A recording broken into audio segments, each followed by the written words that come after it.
So good evening, everybody.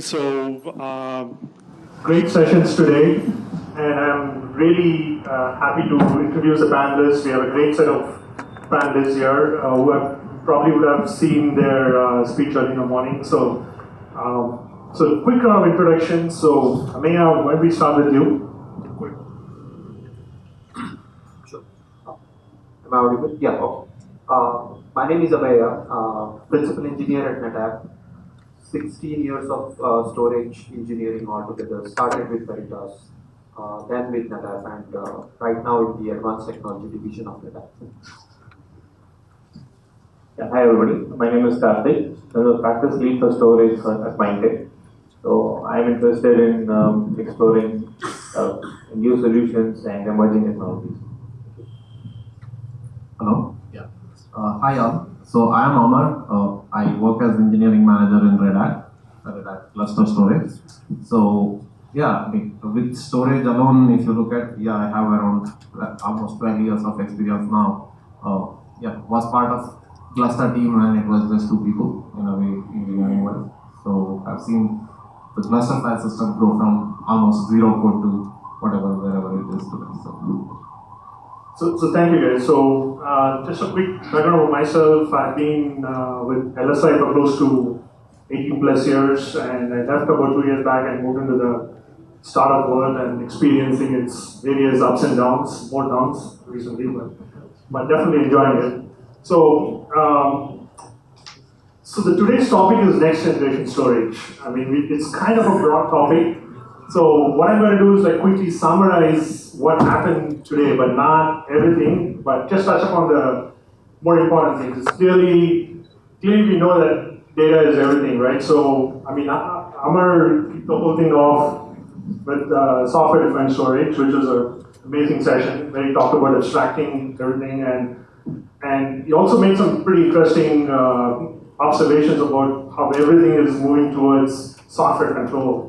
Almost, I heard some numbers like 70% in a few years. So we'll come back to that. And of course, Ameya talked about hybrid cloud and the challenges associated with it, managing private clouds, public clouds together. And of course, management comes into the picture. How do you, there was a lot of sessions on management challenges. Of course, that gets into a lot of other research topics like how do you make that more flexible? Future topics will be like applying machine learning into management, for example, right? And of course, there was topics on data-defined storage. That's another thing. Looking deeper into the storage, understanding what data is all about from a hardware perspective. There are people out there already talking about classification from a hardware perspective, for example. So a lot of interesting things going on, right?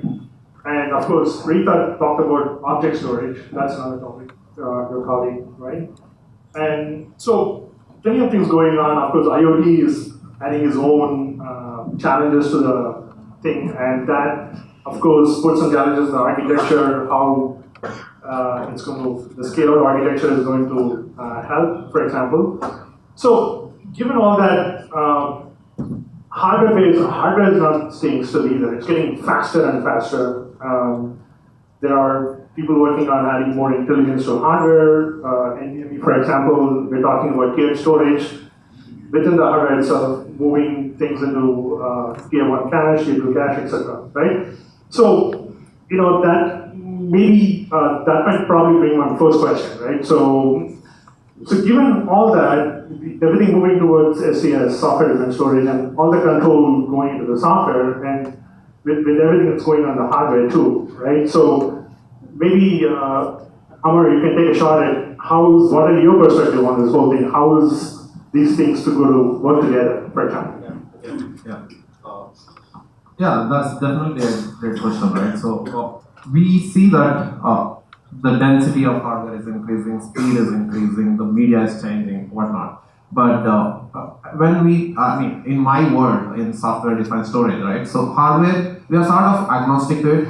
The only request we'll get would be like, okay, we need tiering because, there are faster devices and things like that. We want to archive in some of the devices and use the faster hardware in some other application. but all of them together. So that's mostly the type of the, request we get. So the benefit in software defined is we can talk to all of these devices together. Like we can understand, okay, this is a capability of this hardware, so I can put this type of data there. So I can bring that intelligence of, oh, okay, so this application or this type of files should go here, this type of files should go here. That decision can be made. Or I can understand from saying, okay, this file was referenced so many times, so I can put it in the faster file because it is hot. It is being requested too many times. So things like that. So I see there is a big need of such hardware for sure, but the software-defined storage is using them so to grow together. It is not like a competition as a separate thing, but we see more use because of it. So I see that we grow together with it. Got it. So maybe to add. When it comes to next generation storage, there are two main hardware components. First is the SCM, which is storage class memory, and second is the fast transport and the new standard that's coming up, and that is NVMe, that is non-volatile memory express. So just one of them is not enough. We need both of them. And when both these hardware components, are part of, say, the underlying storage system or the server, both of them collectively enable very high throughput, low latency I/O path. And as a result, it will be possible for new age applications like, say, machine learning or real-time fraud detection to be executed directly from the data center footprint itself. On the storage side, what is going to happen is that these NVMEs and SCMs, they are going to present a massive scale-out architecture, because unlike SCSI, NVMe devices make it possible to connect more than one storage computes without much additional hardware. The complexity is actually hidden under the hood by NVMe technology, right? So once these new high-speed storage are attached to the storage stack, then the next thing that's going to happen is that the storage stack is going to change. So today you might have observed that the storage stack is very much tuned to your spinning disks, and as a result, what happens is when the I/O goes down to the disk, it's a handover from the process context that's from one thread to some other thread. Later on, when the I/O completes, an interrupt is generated, and your I/O can service.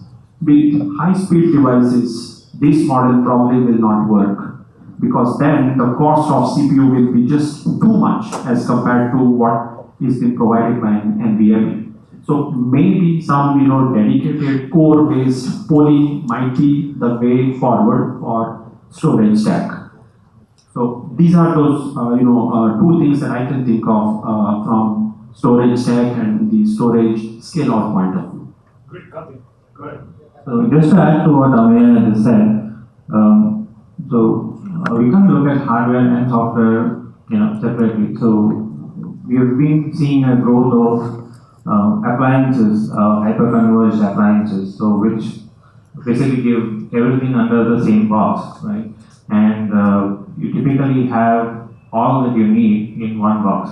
And going forward, probably the price point would be one of the major considerations to choose which one to go with.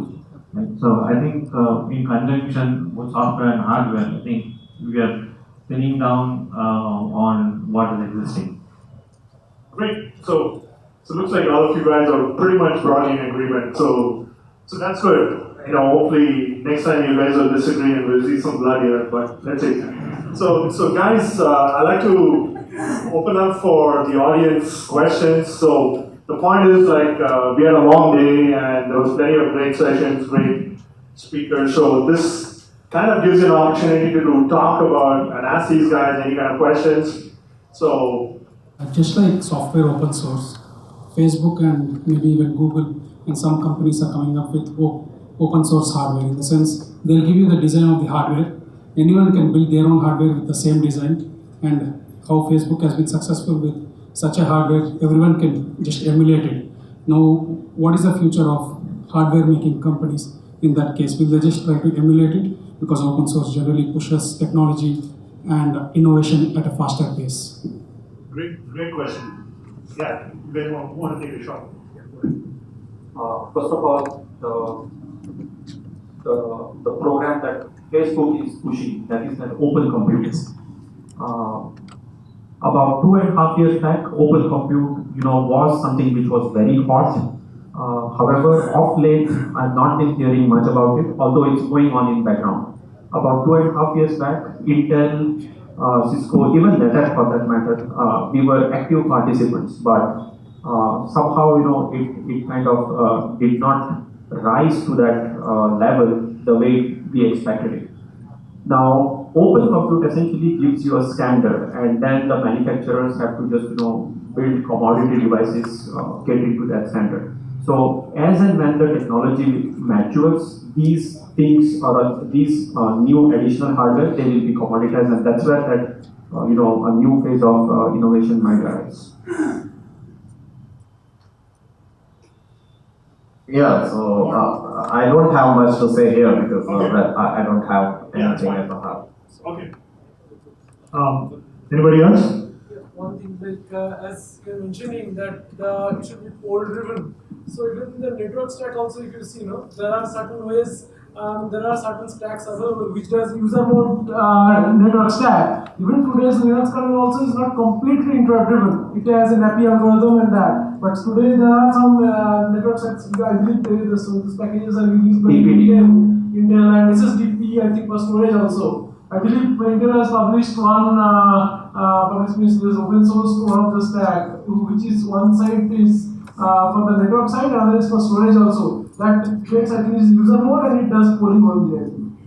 You are right. It's in that direction only. You are right. The network package is that DPDK set of packages. DPDK, is SPDK, I think. Storage is SPDK. Yes. Storage is SPDK. Yes.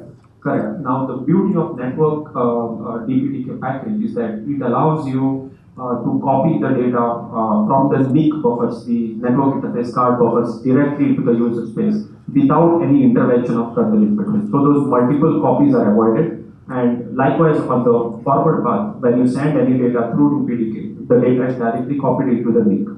So DPDK is very tightly integrated with the Intel NIC driver, and the two understand it, very well. So DPDK identifies the individual network channels in the NIC card, and that's how it ties each CPU or core to the NIC driver.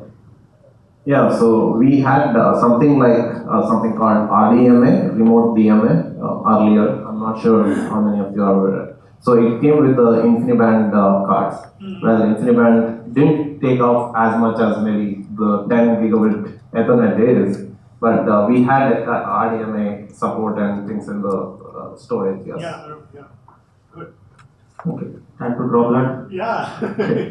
So RDMA is still in use. I agree that it's not that popular, but the RDMA based data transfer is something that is DMA. So the CPU anyway places the data into the channels, and then the DMA controller takes over. But for that matter, RDMA supports two modes. One is the direct mode, where the source application carves out the memory space in the other region and maps it over RDMA. So then the transfer does not need the intervention of the destination CPU.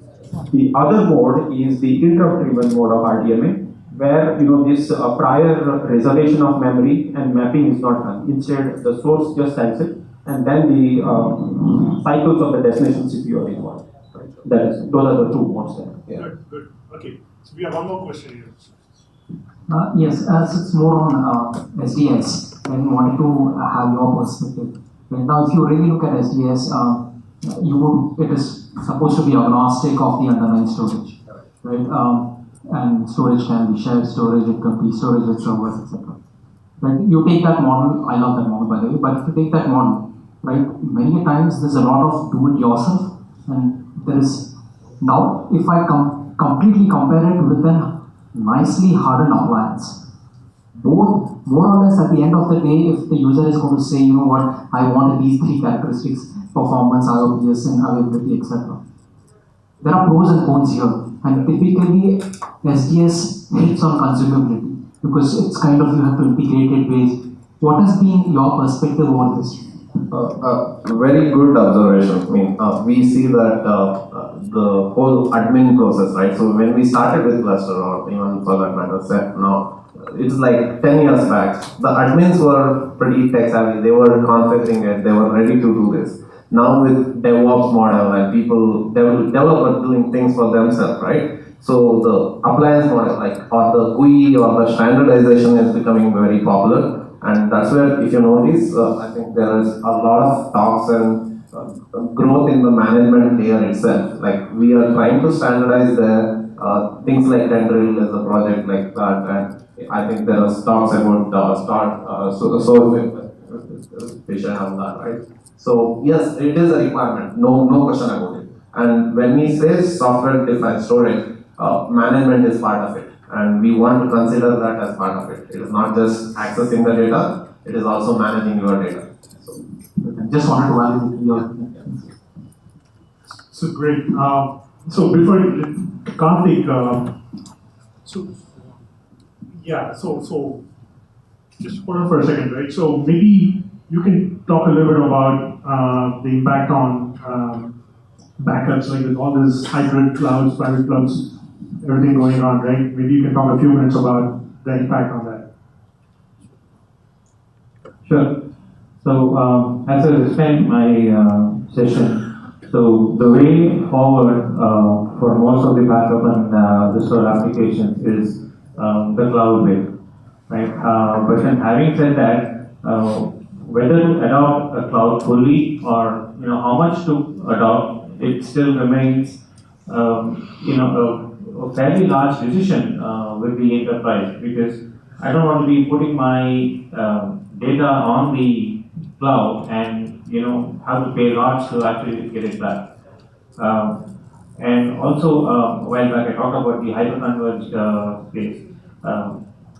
So more and more vendors are making their appliance cloud enabled, right? So in one box you have everything, and then all you need to do is just plug it, and then you're ready to have an appliance which will readily move your data to the cloud. So yeah, so while cloud backup is a good thing, but it's still, I would say my primary data still on-prem is something which I would not go away with. Okay, good. Yeah, go ahead. Okay, one thing that I expect here is that as these new storage technologies get commoditized, they will be available in the cloud also. As a result, whatever are the SLAs that are provided, say, by cloud services such as Amazon EBS or S3 or any key value store for that matter, their SLAs will also start increasing. And as a result, and given the fact that most customers are using cloud for backup, I believe slowly as these technologies get absorbed in the cloud and available in the cloud is going to be the place to host analytics on your backup data. Yeah, so just hold on for a second before we go. Let's take his question and come back. Yeah.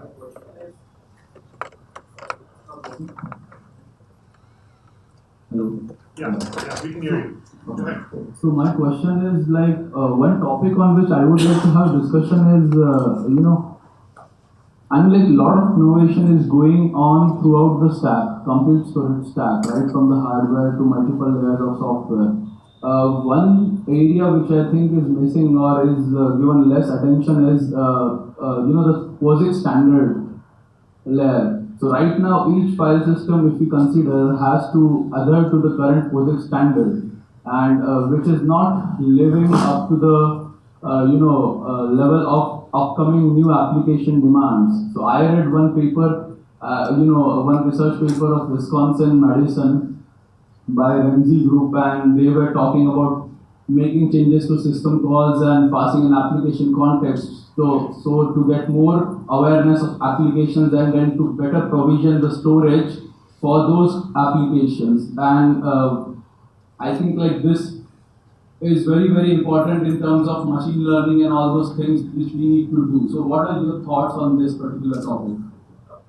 Yeah, thanks for bringing it up, right? So we have spent sleepless nights, I would say, deciding about, okay, how do we handle rename or hard link call over the distributed file system. It is actually tricky because the standard says you have to have the same inode for after rename. The whole metadata is in some place. You will screw up a lot of things in the software-defined storage with the POSIX standard. I mean, we surely have our part of nightmares with it. But if you notice, changing a standard is not easy. So we made a statement, a bold statement, say 10 years back, saying NFS is dead. Well, after 11 years in this conference, and 10 years in this conference, I'm seeing the NFS is still growing and like people are using it, right? So the point is, storage, making a change in the standard is good. It will help for sure, but the stack won't change that fast. So because, for example, scientific community runs a lot of this AI and other things, right? Those applications would have been developed for 20 years. So it's like, making those changes in that application itself is hard. Well, I agree there are equally the new machine learning and other algorithms would benefit from the changes, but the current one would not go away so soon. So that's my take. But there is surely a benefit. The benefit is there. We should surely think in that direction where getting something hybrid in between block storage and the POSIX standard, which is the right thing, a right balance between, is a good discussion to have, I guess. Yeah, I mean, I go ahead. I have something maybe of interest to you. Have you looked at Intel's PMFS, persistent memory file system? It's a file, I think it's a library or a file system that Intel has released under open source, which kind of makes it possible to access SCM, the storage class memory, as key value pair. Okay, so over there, one can probably use those KV interfaces to store the application context and probably, something that you are looking for.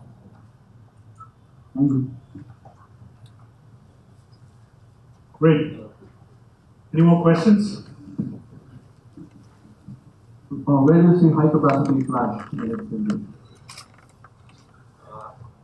Nothing on my end with that. So what is the capacity? When you say high capacity, what's the capacity you are thinking of? Because Samsung announced 32 terabyte SSD drives and I think 60 terabyte, something like that.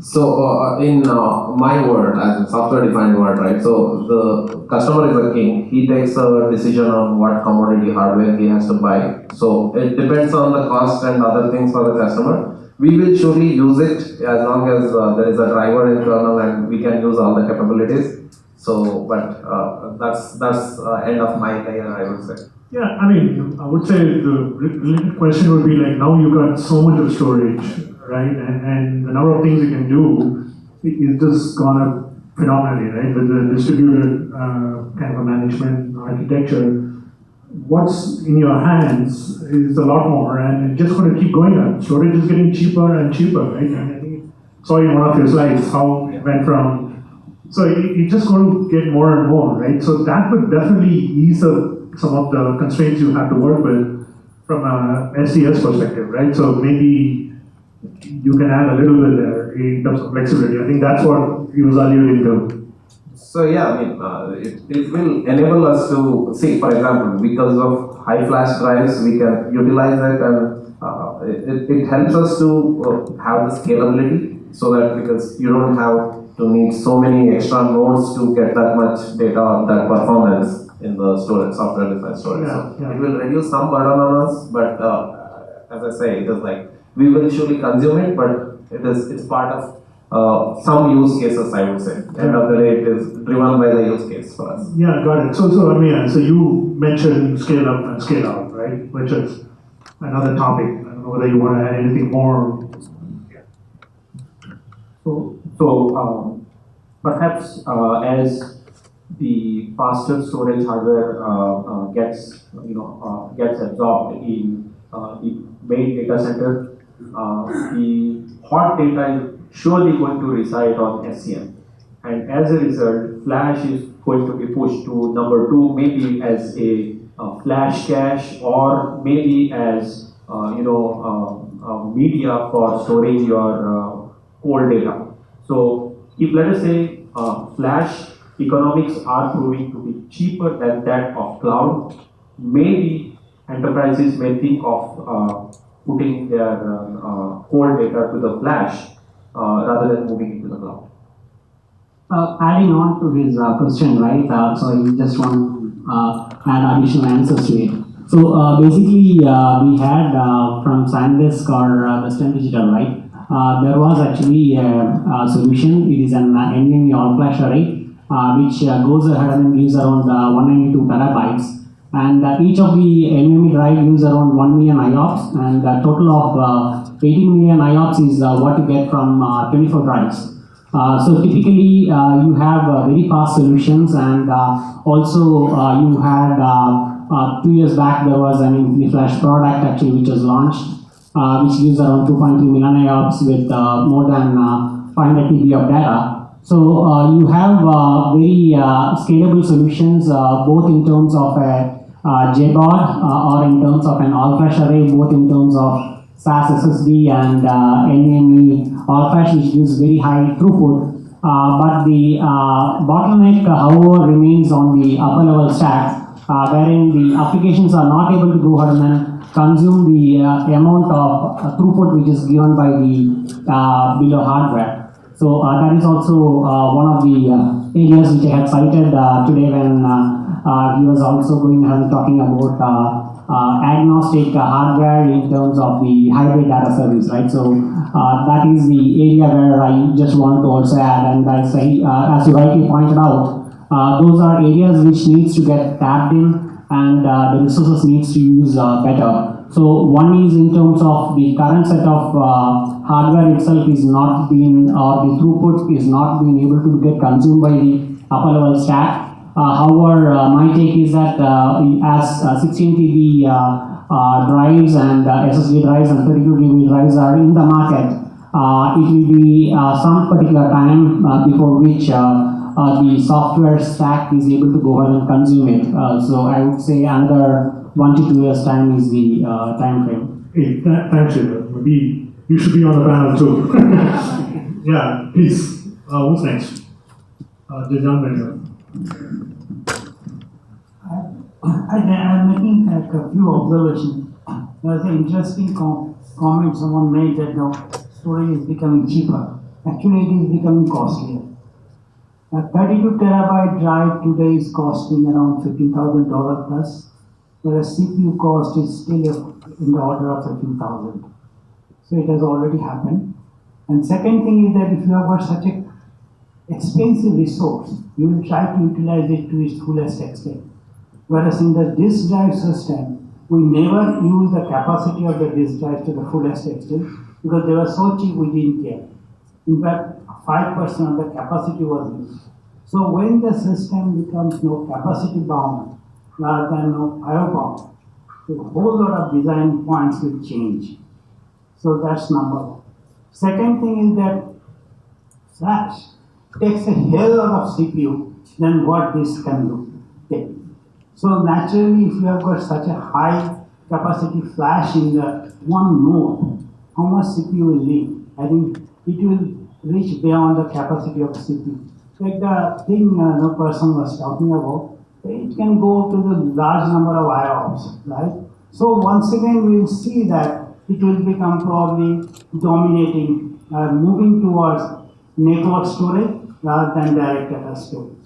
So, but it will be a different type of network storage because by putting the storage in a network, you still have the CPU limitations, right? Which was earlier the advantage of it. So I see that all these trends will lead to a whole lot of changes in the storage architecture. Any comments from the panel? I think that's a great observation, right? I mean, probably related would be the flash adoption in general. Right? I'm sure in India we are way behind compared to the rest of the world, but any comments at Amar? So, sure. So, CPU is a big challenge. So, it is what we are seeing is yes, while processing. I mean, we talked about erasure coding, the intelligence in the storage layer, and whatnot, right? So, the moment all of this are pushed to storage layer, so the CPU requirement grows. We are not talking only about the overall just the media of storage, right? So, it's flash or like a magnet drive or whatnot. So it is actually growing, but that's where what we are talking is in our like because of using commodity hardware and like designing your stuff, right? So when you design your on-premise or your data center, so we give that freedom back to the consumer, right? So they can choose. Oh, this is IOP I need. This is the amount I am willing to spend. So they can choose what they need. So that's the benefit at the software layer. At least I see in that. So you abstract the resources and it's everything's under your disposal. You can control it. Yeah. I'm sure Amir has got some interesting to say about that.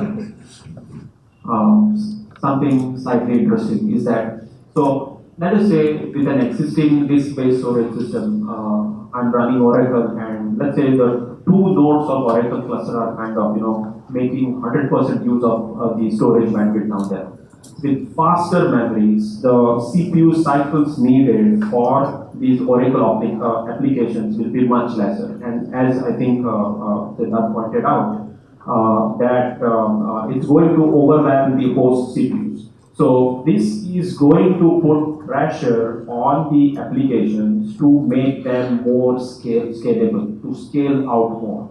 So as the storage bandwidth increases, as the latency from the storage reduces further and further, and networks becoming faster by way of, say, NVMe over fabrics, it is the pressure on the applications that will build, and so they will have to do redesign perhaps of doing that same work in a much more scalable manner.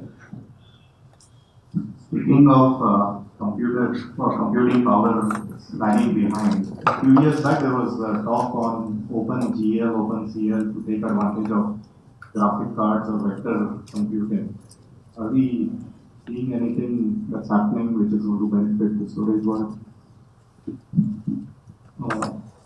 By any chance, are these special purpose GPU cards that are No. that you're referring to? No. So it was an established observation that graphic cards were able to process scientific computations better. That's correct. And then there was this initiative to create this abstraction layer which would do this without a dedicated or specialized graphics card.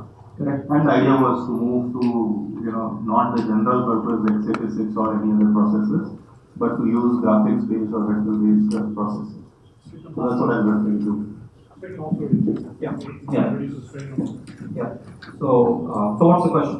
I was asking if you guys are seeing any trends, anything that's happening in this area which is helping the software-defined infrastructure. Okay, I can give you some information. At NetApp, we are kind of trying to see how we can leverage general purpose GPUs, say some instances in Amazon provided, to do some compute intensive tasks such as say deduplication for that matter. Now the flip side of this is that GPUs are separate from the main memory. They don't share the bus, right? So as a result, you would need to write applications which kind of reads the data from the storage by using, say, read-write calls from the kernel, and then use another read-write system calls to load the data into GPU. If that is going to, going to be too much, then it's probably going to defeat the purpose of GPUs. It's not only going to consume non-trivial cycles of the main CPU, but it's not really going to benefit. So what so an interesting thing would be how would GPUs share the memory bus so that they can just lock certain pages and transfer some pages directly there for compute to happen, and then the user process will simply say, here are the pages, here's your data, and just start the computation there.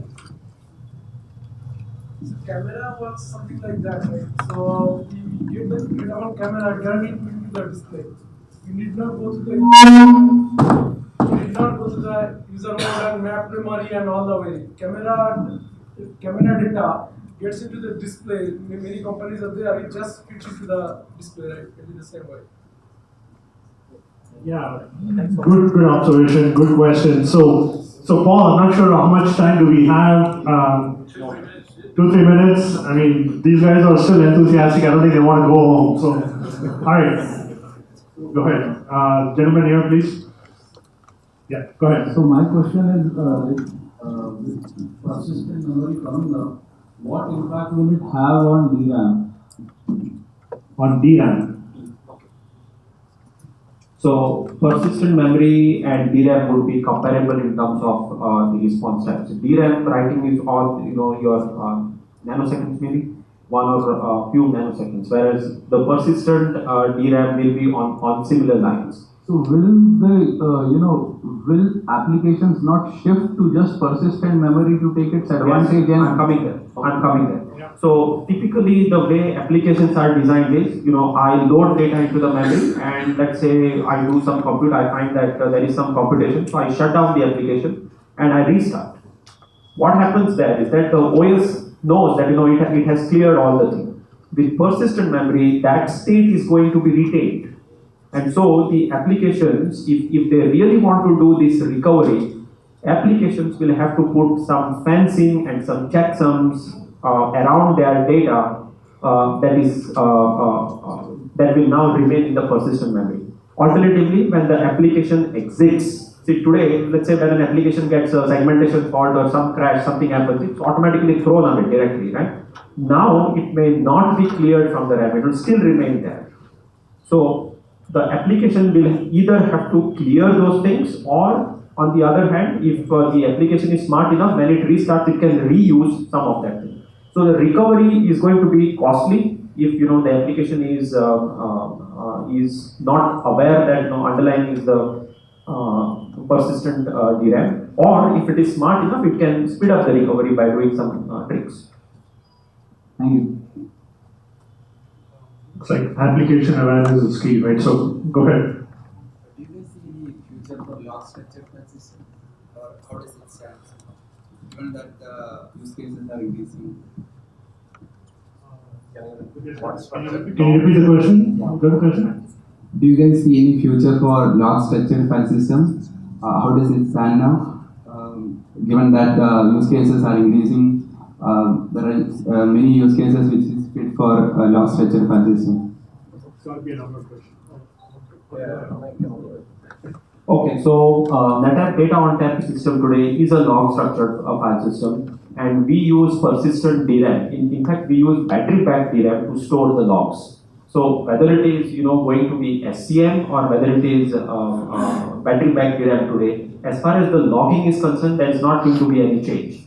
However, if the DRAM in which it loads the data structure and constructs all those interesting things as part of boot up, if that data now gets stored in SCM, that is where the interesting challenges will start to be seen. How about providing the standardization, like POSIX standardized with the log structure file system? Providing standardization like POSIX. Me, at least. I haven't heard of any such initiatives yet, which is there, but I may be wrong. So I came back to storage recently with all my ventures in the last 3 years. But so we are glad that you're back though. So one last question, and we can probably 2 questions, and we can wrap up. Yeah. Okay, start with Anand. Hi, so do you foresee quantum computing getting into storage anytime soon? It's quantum leap.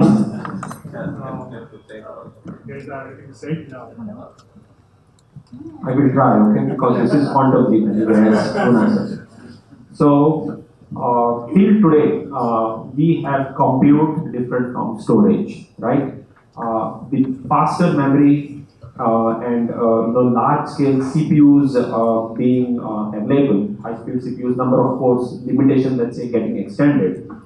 it will not be far future where we will see the workloads getting executed on the same storage controller as it is. Now, if that happens, that means the real-time applications such as image processing, video processing, real-time fraud detection, cognitive learning, as some people said, those are going to be a game changer. Does that kind of satisfy your curiosity? Okay, last question.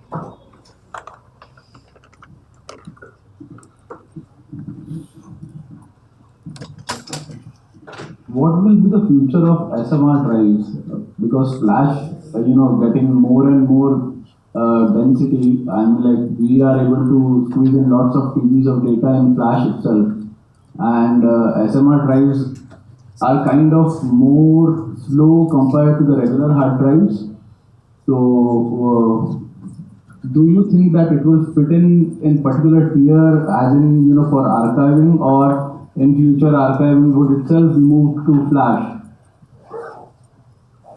So the basic answer would be like it's all economics end of the day, right? So it will survive if the economics works out, I believe, because all the funding for all these drives, the guys who are noticing these performance numbers will take a call on that, in my opinion. So if I'm the guy looking at, okay, all these things, okay, I'm spending so much budget on SNR drive, it is not giving me enough returns, I'll maybe shut it off in terms of, okay, I'll take this flash drive. So it is going to be an economics game, in my opinion, if that's my answer for it. It's all about dollars. Yes, it's all about dollars. It's going to be driven by economics. The point to note is that initially we had tapes and then the discs came, so tape became the second layer. Then the flash came, so disc was pushed down to the second layer and tape to the third level. Now we have SCMs coming up, and NVMe will make it possible for these SCMs to be shared amongst multiple storage controllers. So the difference between SMR drives and flash is to do with power consumption. So the disks will keep spinning, they will need more power to cool, whereas flash on the other hand will not require that much amount of power. But as I think Siddharth said, flash is still not cheap, whereas your disk drives are kind of going down in terms of price. So till that cutover or the break even happens, I think we will still see disks being used to do active archives or active backup. Great guys. So clearly there are too many things to talk about, and I'm sure if these guys are going to sit here for the next 2 days, I'm pretty sure you guys are going to keep asking questions. So I just want to wrap up here. So Ameya, Karthik, Amar, you guys did great presentations, excellent panel discussion, and you guys have done a great job asking great questions. So a big thank you to the panelists first, please. And a big thank you to the audience who asked great questions. So thanks. So I'm going to give it to Paul. Yeah. Sorry. Thanks, last chance to get a drive. The gift. Yeah, so feedback forms, guys. Yeah, feedback forms, please. And I want to add to Guna. So I was surprised at the number of audience because I initially thought it was like 5 o'clock, everybody would be tired and going home. So I'm really surprised and great questions. I like the enthusiasm. I'm happy to take any questions, both on Red Hat's initiatives or software, whatever, wherever the storage is going. So because I will be also learning, discussing with you. So happy to talk more tomorrow. Well, they are used to working late, so I'm sure you're going to have a question right after this. So thanks, guys. So, yeah. Great. Okay, thank you. Thanks for that. So we are in the final stage. We will have a prize distribution, especially coming across. We have a Seagate drive, backup plus slim. So it's for the feedback forms that you have submitted. It will be only given if you are here, if the candidate is who they were found here. In case the candidate is not here, and I'm sorry, we have to go back. So Sandeep, why don't you come here? It's a small game which you'll have to do. Great. You just so Paul will start flipping over, and you just have to say stop at the whatever time. Yeah, Whoever's whoever's not put it there, this is your chance. There's something interesting waiting. So that might be the reason why you guys are still here.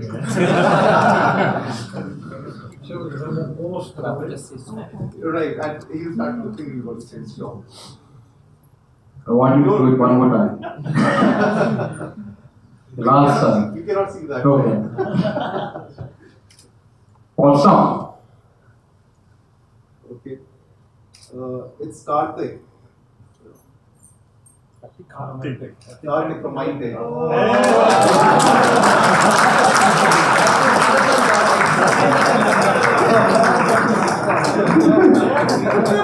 Wonderful. You were the last one to get the form in. Scary. The second time lucky. Thanks a lot. Thanks a lot everyone for your participation, and let's again meet tomorrow 9 a.m. sharp here in the conference hall again, and we'll start off our sessions at 9 a.m. Thank you.